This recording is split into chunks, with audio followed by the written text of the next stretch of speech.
All right, everybody. We have a packed house today. I don't know if it's because it's the marriage series or because some of y'all are thirsty and you know there's love in the air, but we are here today. I have actually one more featured special announcement before we go into the message, and it's actually about our dating workshop that's coming up on June 30th, all right? Now, when you hear the phrase dating Christian workshop, some of you may be feeling different types of emotions. I would imagine that some of you may feel like, oh, I'm above that. I'm good. I don't need to know what it means to date somebody. Others of you, you may just feel a little timid and embarrassed to come out to something of this kind. But I have our friends, me and Andrea have our friends, Kate and JJ. They run an organization called The Heart of Dating. Their podcast has over 6.2 million downloads. It's crazy. They're the top 25 podcasts on relationships on all platforms regarding podcasts. And they're flying in to be with us. So if you are navigating a dating season or maybe you're struggling how to survive on these dating apps, come on somebody. Or you've been coming to church and you broke up with someone and it feels awkward. You don't know how to transition back into normalhood. I really want to encourage you guys to sign the QR code or get the QR code and fill out this form. It's going to be on the June 30th, I believe, from 6 to 7. We're going to have just a meet and greet and hanging out. And 7 to 8:30, we're actually going to have a workshop for you guys. Now, we still haven't been able to find a location. If you don't know and it's your first time here, we're actually still a new church. We're only 2 years old. So we meet all over the places, all these different places to try to find a spot that we can gather. So we're still looking for a space. Now, before I go into my message, we like to have a moment of silence and stillness. It's 2 minutes where we quiet ourselves that will help us to be present with ourselves, present with God, to receive what he wants to say to us. So let's take a few moments, 2 minutes of silence and stillness, and we'll get into the word.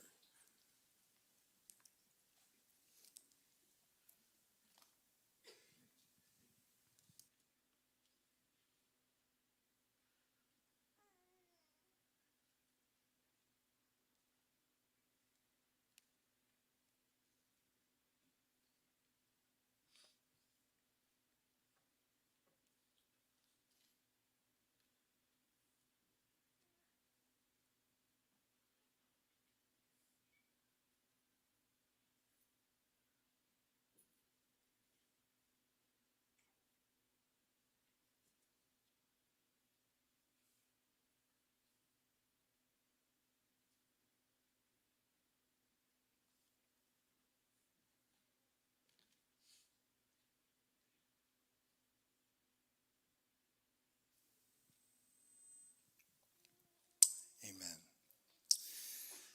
I remember when I turned in my early 20s, it was a season where I was going to so many weddings. And when you go to weddings, it's emotional, right? It's love's in the air. If you're especially there for someone that you love, your heart is so tender as you see two people making vows to each other in the altar. And we all know the part that we get the most emotional is when they hug their parents. As they hug their parents and as the dad or the son look at each other or the mother and the wife look at each other, our hearts are like, oh. Or is when they do vows to each other. My wife and I, we love going to weddings, but recently we actually had the privilege to go to a vow renewal ceremony. This is what I learned about vow ceremonies or renewal vows. There's levels to this thing called love. When you go to a vow renewal ceremony, it's not the same as going to a wedding, because by this time, you know after 20 years, they've been through some stuff. Their kids are grown-ups. They're either junior high or high school or young adults standing as the bridesmen and the groomsmen. And when they go into their vows, there's levels to this. Ever since I've been to a vow ceremony, now when I go to weddings, I just think to myself, that's cute.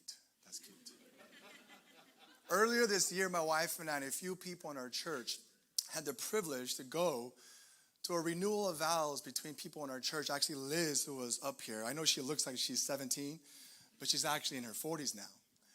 And they had their 19th year wedding vow ceremony, and I was an emotional wreck. I have a picture behind me to show you what I looked like. I was going to show you a photo of them, but I didn't ask for permission to show a picture of them. But the photographer thought this was hilarious and just put it upon herself to send it to me. You see that one tissue that I have? It's because the brother in front of me, Kevin, saw how badly I was crying. And he hands me one piece of tissue because he ran out because everybody else was weeping as well. I remember Kathy, to my right, she was hyperventilating. And that second picture was me just going like, y'all didn't prepare me for this. What is going on? And I remember when it all started. As Liz began her vows, she looks at Alex and says this, honey, I know our marriage hasn't always been easy. If you don't know her husband, Alex is like a true gangster. I'm not talking about those gangsters who grew up in Brea and Fullerton. I'm talking about those gangsters who grew up in LA or tatted up on his neck. You see someone with a tat on their neck, it means chill. They have a testimony. As she looks at him and says, I know it hasn't always been easy, but I'm renewing my love for you today. Alex turns around and he starts going like, and I'm holding my wife like, as if that wasn't enough. Afterwards, their first daughter, who's at that time, I believe Faith was 19, looks at Alex and says, Dad, thank you for loving me as your own. Again, Alex turns his face and starts going like, and then Layla goes and says, Dad, you know what my favorite memories are? It was daddy-daughter nail salon in our garage when I was young. And this is what I realized. You know why I love vow renewal ceremonies? Because romance might have gotten people to the altar to get married. But it's covenantal, persevering, sacrificial love that got people to the renewal of their vows. Last Sunday, we started a 5-week series on marriage for the month of June titled Blueprints for a Flourishing Marriage.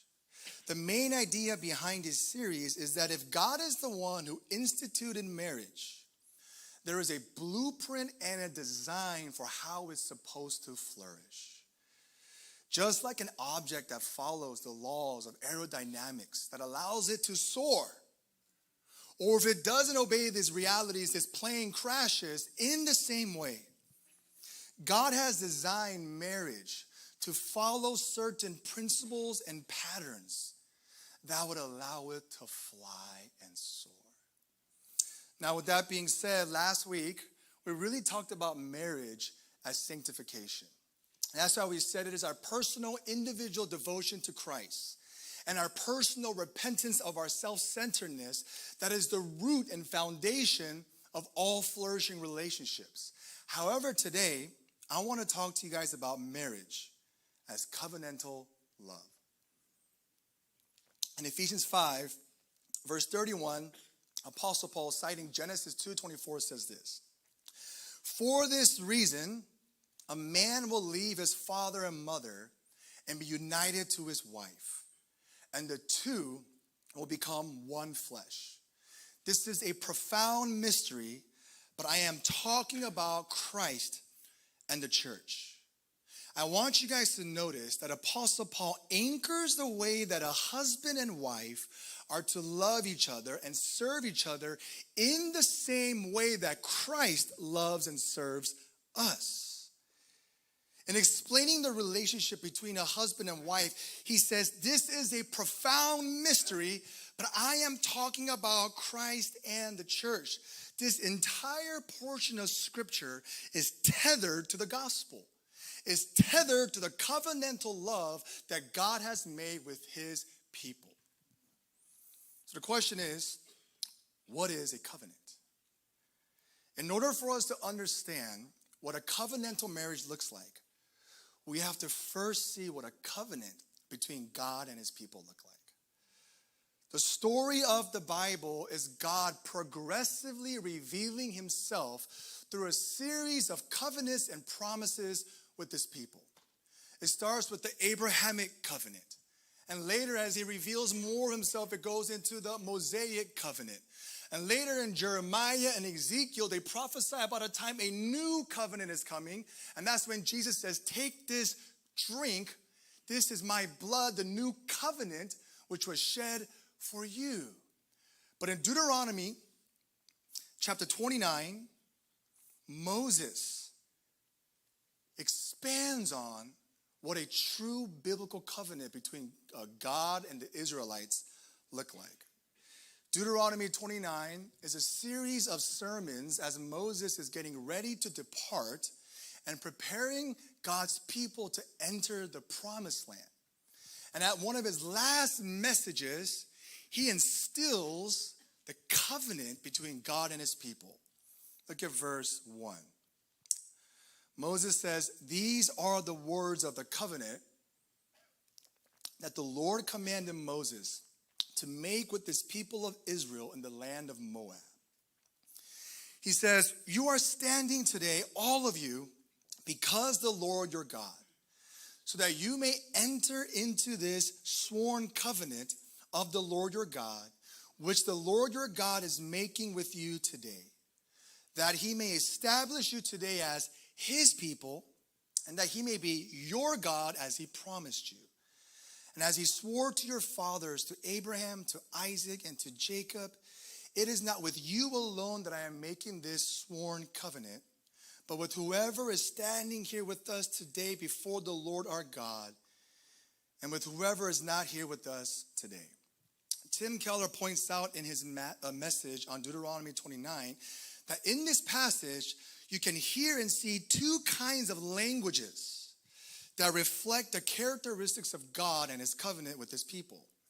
On one hand, we see the language of love and intimacy. He uses the personal possessive pronouns like his people, your God. So the first thing that we see is intimate language. He's not just a people, but it is your people. God is not just a God, but he is our God. Whenever we hear someone using personal possessive nouns, you know they're starting to fall in love with somebody. It's no longer, hey, this is just my friend Andrea. It's, hey, this is my girl. Some of y'all were texting me this week, hey, pastor, I'm bringing my boyfriend to church. I'm bringing my girlfriend to church. This is why when my wife is looking really fine, like extra fine. She's always fine, but there are certain days she looks super fine. She walks out sometimes without her ring. And I go like, hold up. Wait a minute, my love.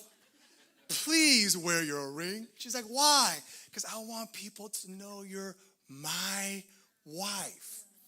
Personal possessive pronouns, the covenant that God makes with his people is not just law and legalism. There's an intimate, romantic pursuit between him and us. It's not just going to church and listening to messages, but it's having a relationship, an intimate one between us and our Creator. Secondly, however, you also see the language of law, oath, and a promise. In verse 12, he says, so that you may enter into a sworn covenant. Other English translations say a sealed oath. Why? Because it's not just romantic emotions. There's a promise when the emotions also fail. There is duty and delight that work together. Why is this important when it comes to biblical covenants? Keller says this. So what's a covenant? A covenant is a relationship, but it's a relationship more loving and intimate than merely a legal relationship, yet more binding, enduring, and accountable than merely a personal relationship. It's a stunning blend of law and love. It's stunning because it's a personal relationship made more loving and intimate because it's legal through voluntary mutual binding promises and vows to be loving and faithful no matter what their circumstances are. The reason why love and law have to coexist in a biblical covenant is this. First, in traditional societies and ancient societies, a lot of marriages were arranged. A lot of marriages were chosen by the father. I used to think that was weird and brutal, but now that I have a daughter, I'm okay with that. But in traditional societies, the reason why love and intimacy is so vital is because in those times, oftentimes a woman didn't have a choice who they married. That's why Jacob didn't want to marry Leah, but he had to marry Leah. So this idea of romance is important because in traditional societies, those weren't as important because people got married for social and economic issues. And women would leave to say, I'll marry him if it brings more money to my parents as this union proceeds. But God is saying, no, it has to be romantic. However, in modern societies, it's only about love and intimacy. And once things get hard, the romance gets a little mundane, we neglect our promises. And the duty doesn't play out as more no more, and we are driven more by delight than our duty to uphold our vows and promises when things get rough. Apostle Paul, knowing this truth, connects the old and attaches Christ to the marriages. And that's why he says, this is a profound mystery, but I am talking about Christ and the church. Now, covenantal love is increasingly becoming more foreign in modern societies. We are more familiar with consumer relationships than covenantal love. Modern society and Western societies emphasize self-individual as the ultimate goal, making everything else a means to an end, so that when people enter into relationships or marriages with this mindset, it often looks like this. A consumer relationship, two people look at each other and say this: I will fulfill my role as long as and to the extent that you fulfill your role. That's a consumer relationship. I will play my part as long as you play your part, and if you don't, I'm going to reserve myself. It's payback time. I'm out. But in a covenant relationship, two people look at each other and say this: I will uphold my commitment regardless of whether you uphold yours. I will be what you need me to be, whether you are being what you should be or not. And let me tell you why. Because I will treat you how Christ treats me. In a covenantal relationship, two individuals look at each other and say this: I will serve you because Christ has served me when I was living for myself. I will extend grace and forgiveness when I'm hurt, because Christ died for me while I was still a sinner. When you find two individuals who say, your needs are more important than mine, and I will serve your needs more than you serve my needs, that's when you have a covenantal love. When you find two individuals who would do this for one another, you will find the relationship far more beautiful, far more joyful, far more enduring, and far more intimate than anything else you will find in this world. This week, I'll be real with y'all. It's been a tough week, fam. My kids, I don't know what's going on. When I was growing up, we didn't have graduations for kindergarten and preschool. But my daughter had a graduation and she was home, so I was back on work.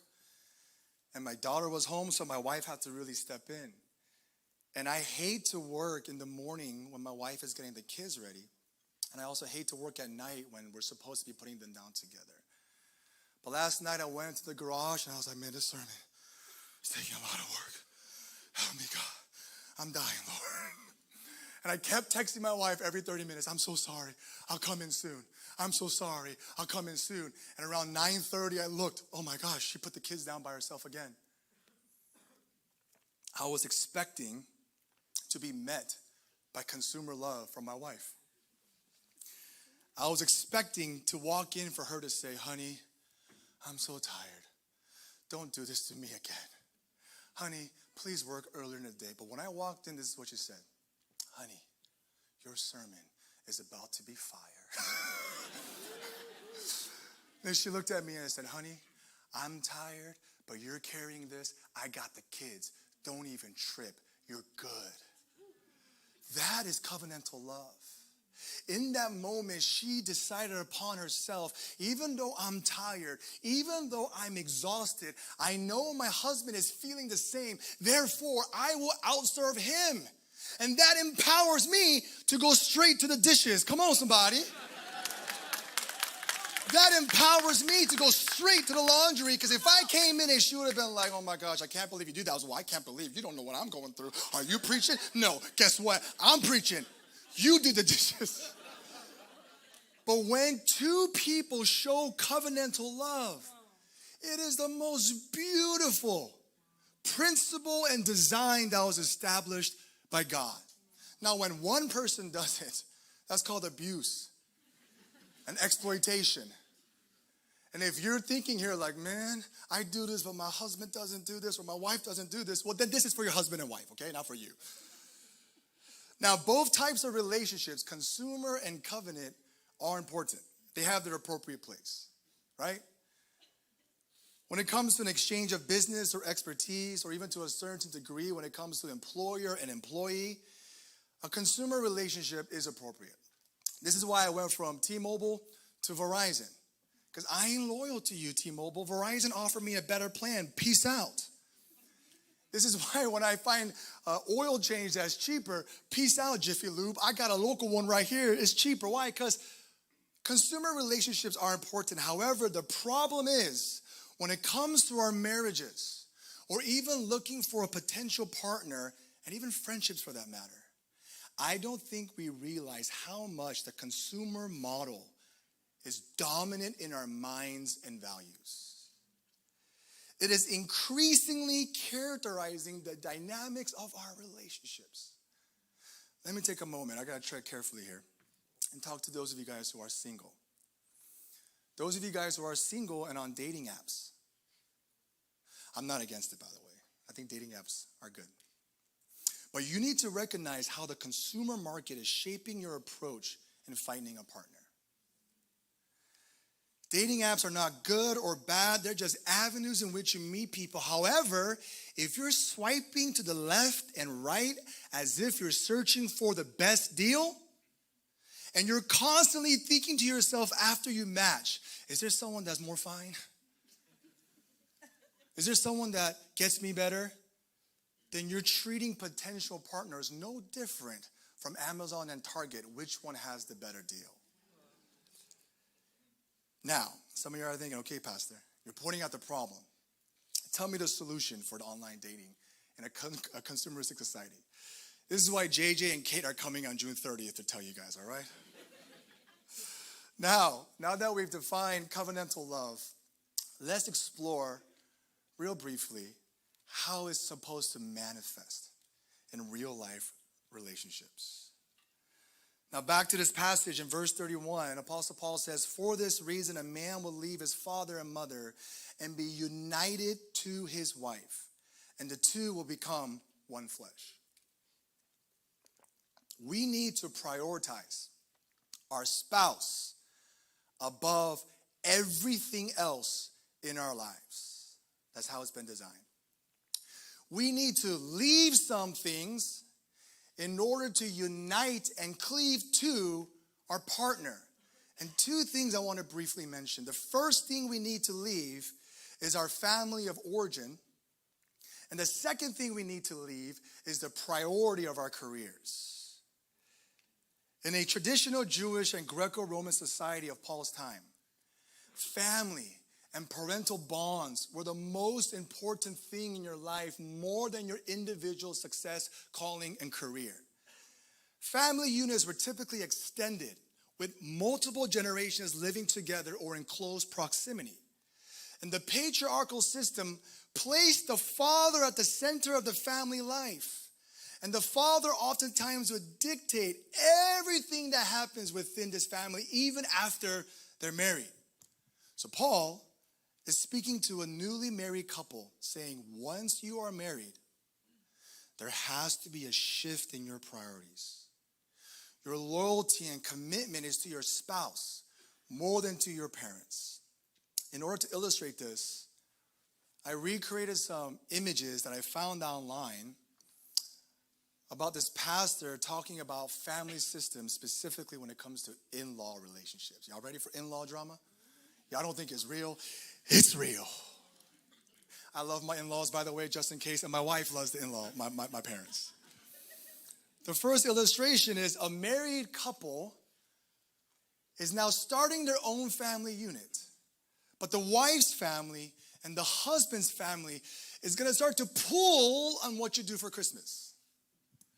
They're going to start to pull on what you do for Thanksgiving. They're going to start to intrude on your marriage, and the goal of the husband and wife is to leave that family by honoring them, but starting our own traditions. When my wife and I first got married, I love my father-in-law and my mother-in-law. He's my spiritual father. But I didn't realize the spiritual father and son relationship and father-in-law and son-in-law relationship was like Jupiter and Mars, okay? When I used to do ministry with them, I loved how spontaneous it was. I loved how we would just go and serve God. But once we got married, my wife and I have plans. They would just show up at our door. I'm here. I'd be like, hey, what's going on? And my wife and I had to sit down and say, honey, I know your family loves things to be spontaneous, but I want us to have a little bit more structure in our lives. And she was like, oh, wait, what are you saying about my dad? I love your dad. I'm a Christian because of him. But your family of origin and my family of origin is pulling our family away from each other. It's time we build our own. Now, what happens if this continues? The next illustration I have for you is what's called lead and cleave options. On one side, you have enmeshment or codependency, a fusion. On the other side, you have cutoff or independence. What we're looking for is differentiation, connected but now codependent. I realized sibling order matters. If you're married to someone who's the first child, it is possible that they may lean more towards enmeshment, where they feel responsible. I have to be there for my parents. I have to be there for my mom. I have to be there for my sister. Now, if you're a younger sibling like me, you're like, forget them. They didn't care about me anyways. I'm going to do my own thing. I've also noticed oftentimes women tend to fall more towards enmeshment and guys tend to fall more towards autonomy. And now for those of you guys who are older couples, let me rephrase that, chronologically more superior couples, you be careful when your kids get older and you start imposing on their schedule because they might cut you off. You got to send them off. A lot of old couples like to, a lot of chronologically superior couples like to say, what about the verse, children, obey your parents? That's the word they forget. It says children, not grown adults. We honor our parents, but once we are grown, we create our own family dynamics.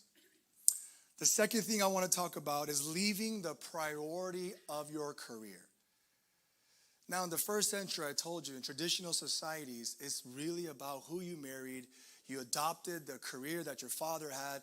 You really didn't have much options in pursuing your own dreams.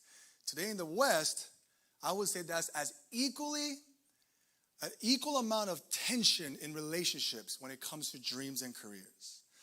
A lot of people don't know this, but my wife actually has a PhD from UCLA. And she was an adjunct professor at UCLA. The sad thing is, we were getting paid pretty well. Right before we started our church, she comes out the prayer closet and says, I think God is calling me to quit my job and start this church with you. I was like, no. You keep that job.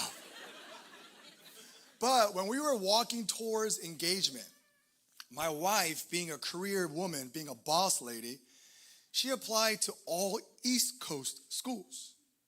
She got into Columbia. She got into UPenn. UCLA was her last choice. To make matters worse, one day she comes up to me and says, yeah, UCLA is my last choice. If I get into that, I also applied to a 2-year program overseas in China to teach English. And I was like, all right, hold up. Listen up. Are we getting married? I was like, you going to leave to the East Coast? You going to leave to China? You serious right now? And as we were walking towards covenantal love, my wife was like, all right, let me just figure this out. And you know what had to happen in order for us to get to the next step? She had to sacrificially, in that moment, lay something down for us to take the next step. Some of y'all are like, man, this thing, marriage, I ain't trying to do this. If you're feeling that, it means you ain't ready. That's exactly the point. Now, let's put that back on me. There was a season where I used to travel 2 to 3 times a month. And when I used to go travel and I'll come back, I come back exhausted. I'm back tired. At that time, we had my firstborn daughter. And one day my wife sits me down and says, look, I know you're traveling. I know you're going for work. But come home rested. You come home exhausted. So we had to rearrange our schedule. Since 2020, now I only travel 4 times a year. And when I do travel, I take disciples with me and everybody, let's go party, let's go hit the city. Let's go. I'm going to sleep, 8:30 p.m., peace. Because I got a wife to go to and I have kids to care for. A quick story that my father shared with me recently when I was in Hawaii last year. My dad looked at me and said, son, when I was in my 30s, I thought to be a good Christian man was to work hard, to provide for my family. And he said, if I use an illustration, if my life at work is a battery, I felt the best thing to do was to drain it to 0%. And he says, now, I wish I learned this at your age, I always reserve 20%. So when I come home, your mom knows she is my priority and not this job. Is making a covenant to leave the things that you once had as a priority to now say the most important thing in my life is our relationship. I have a story that I guess it's a story from a book called Disciplines of a Godly Man from Kent Hughes. He tells of a story of the president of Columbia Bible College, Robertson McQuilkin. His wife, Muriel, was suffering from advanced stages of Alzheimer's. Okay? I read this when I was in college, and it really formed how I was supposed to engage my marriage. I'm going to quote to you the resignation letter that Robertson McQuilkin gave to Columbia University in order to take care of his dying wife. It's a long letter, but I want you guys to read this. He says, my dear wife, Muriel, has been falling and failing her mental health for about 8 years. So far, I have been able to carry both her ever-growing needs and my leadership responsibilities at CBC. But recently, it has become apparent that Muriel is contented most of the time she is with me, and almost none of the time when I am away from her. It is not just discontentment. She is filled with fear, even terror. And she has lost me and always goes in search of me when I leave home. Then She may be full of anger when she cannot get to me. So it is clear to me, she needs me now full time. Perhaps it would help you to understand if I shared with you what I shared at the time of our announcement of the resignation in chapel. This decision, in a way, was made 42 years ago when I promised to care for Muriel in sickness and in health till death do us apart. So as I told the students and faculty, as a man of my word, integrity has something to do with it, but so does fairness. Ooh, this part gets me right here. She has cared for me fully and sacrificially all these years. If I cared for her the next 40 years, I would not be out of debt. Duty, however, can be grim and stoic, but there is more. I love Muriel. She is a delight to me. Her childlike dependence and confidence in me, her warm love, occasional flashes of wit that I used to so relish, her happy spirit and though resilience in the face of continuing distressing frustration. I do not have to care for her. I get to. It is a high honor to care for so wonderful a person. That is covenantal love. That is saying my career, even my closest bond with my parents, comes behind you. You're first. As I come to a close and the praise team comes up, I want to end with this. We said love is both delight and duty. Love is both law and intimacy. But you know what's interesting about the Greek word that Paul uses in Ephesians 5:21 through 33? It's the same Greek word that Jesus uses when he says, love your enemies. It's not the romantic Greek word eros. It's agape love, unconditional love.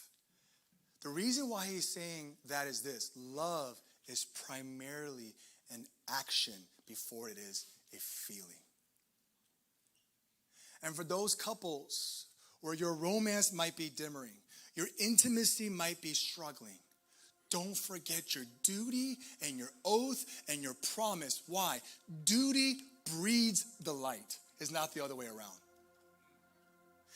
Discipline breeds delight. When you don't feel love, you act love, and the acting of love will revive your feelings of love. And not only that, for those of you who have been married a long time, there are times your spouse is your worst enemy. I remember our first year wedding anniversary, we got into such a big fight. I was in the living room, she was in her room, and we were shouting back and forth. I was like, are you gonna come out and are we gonna talk or what? She's like, well, are you gonna come in the room or what? And we both fell asleep on our first year wedding anniversary. And I have learned when I'm not feeling it, it's my duty and my discipline that brings back my affection for her. A quick example of this, another covenantal bond is that of a parent and a child. It's not a consumer, it's a one-way consumer love, but not from the parent. I don't feel like changing their diaper. My wife doesn't feel like nursing them. I don't feel like playing with them for 45 minutes, just dropping something, picking something, dropping something, picking something. But this is what I learned. Out of my covenantal, sacrificial act of love for my kids, though they give me nothing, I love them more than anything else in this world.